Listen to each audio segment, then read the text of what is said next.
Gel otur yanıma, derdimi dinle. Canım dediklerim yordu be usta. Gözyaşın kaldıysa ağla benimle. Dostum bildiklerim vurdu be usta. Gözyaşın kaldıysa ağla benimle.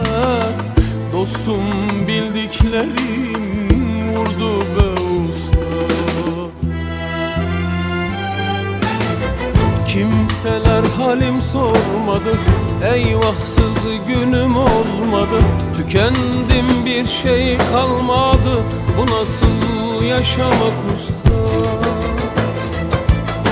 Ah, bu nasıl yaşamak usta?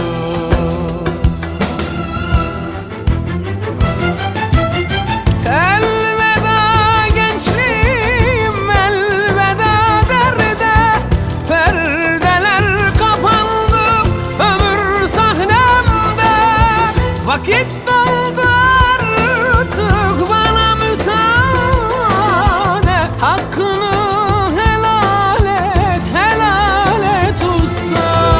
Vakit doldu artık, bana müsaade.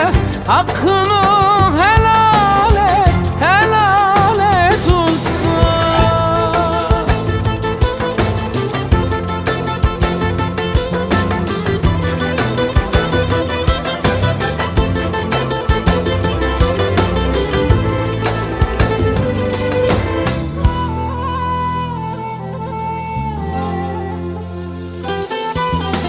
Çareler içinde çaresiz kaldım.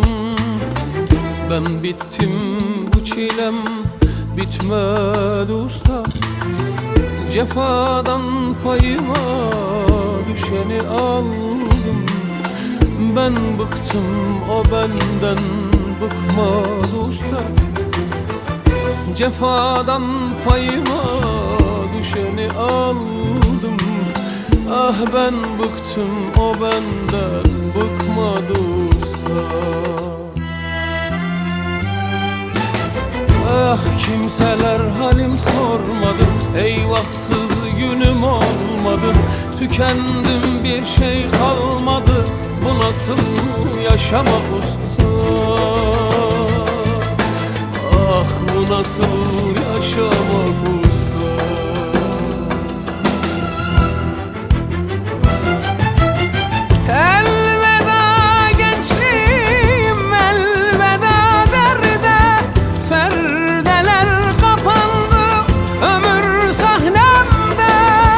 Vakit doldu artık, bana müsaade.